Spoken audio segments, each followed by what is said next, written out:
Stéphane Bern à la bonne heure sur RTL. Et nous sommes toujours dans la bonne heure.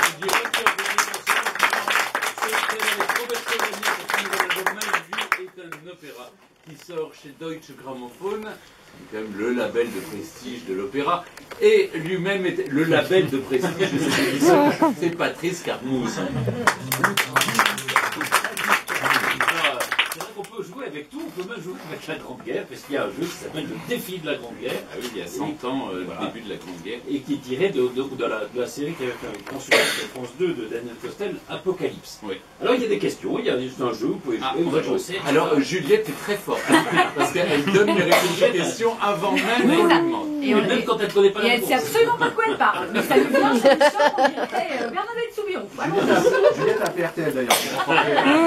Non, je fais appeler ma mère. Sa famille a appelé. Mais on verra si c'est votre famille qui gagne. Alors justement, le 11 novembre, depuis quand le soldat inconnu est-il enterré sous l'arc de triomphe? Alors attendez, déjà ça peut être qu'à la fin de la guerre. Déjà ça peut pas être avant 14, ça peut être... Non, mais avant 18. Ni avant 18. Je dirais 24 ou... Moi je dirais 26. C'est moi, comme 19.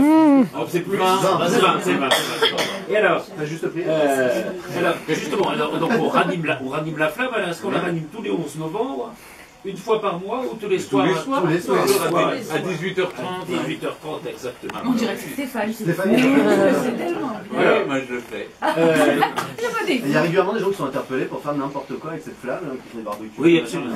Non, mais c'est vrai. C'est vrai. Alors les repas des tranchées, c'était compliqué, évidemment, ils étaient faits à l'arrière du front, et donc on les transportait souvent à pied, et les porteurs d'ailleurs prenaient des risques. Alors on sert souvent du singe. Qu'est-ce que c'était le singe? Alors je vous donne de la viande en conserve, de la soupe ou du pain sec? La viande en conserve. C'est du cornet de bif. C'était du cornet de bif. J'ai jamais su ce que ça voulait dire, cornet de bif. C'est du bœuf qui a été corné. Oui. Je vous remercie Stéphane, parce que là tout de suite je me sens pas plus servant. Je crois que le cornet beef, c'est les Américains. C'est pendant la guerre, on mangeait ça. Ah bah ils n'ont pas amené que le bœuf, c'est vrai. Oui, c'est un peu, oui, du bœuf avec les hormones. Alors, le maréchal Joffre, il récompense certains soldats méritants. Avec quoi? Avec une double ration, une pipe ou des cigarettes? Cigarettes. Le maréchal Joffre, je ne pense pas. Le maréchal Joffre avait fait une gâterie au poilu. Une petite pipe. Une pipe et au fond. Sympa quand on est dans une tranchée, on est sorti dans les tranchées. Parce que c'était le tabac qu'on appelait le gros cul. Soit on le roulait, soit on le mettait dans une pipe. Une petite pipe au gros cul, très bien. Voilà, c'est parfait. On peut jouer. Alors, au nord de l'Europe, il y avait 3 pays qui étaient neutres, les Pays-Bas, la Suède et la Norvège, et même le Danemark. Mais au sud de l'Europe, lequel est resté neutre pendant la guerre? L'Espagne, le Portugal ou la Grèce? Ça, Roberto le sait, puisque il doit bien. L'Espagne. L'Espagne. Il y a 750 questions dans le jeu. On fait quelques-unes, j'en vais pas faire toutes les deux. Cela dit, c'est bien, on apprend plein de choses avec votre jeu. Oui, absolument. Il y a combien de questions? 200 questions? 200 questions, oui, absolument. 200 questions. C'est pour jouer en famille, c'est bien.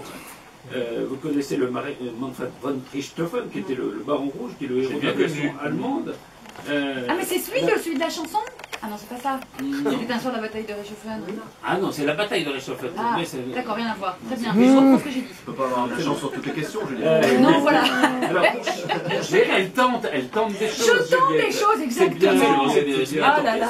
Un jour, vous serez récompensé.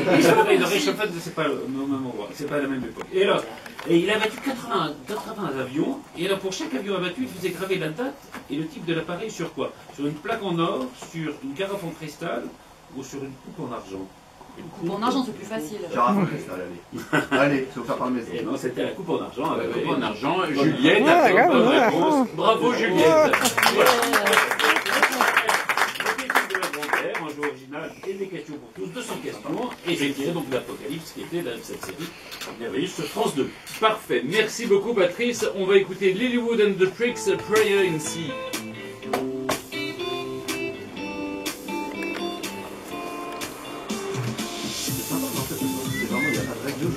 Si, si. Ah ouais. En fait, il y a un gros. C'est simple, puisque regarde.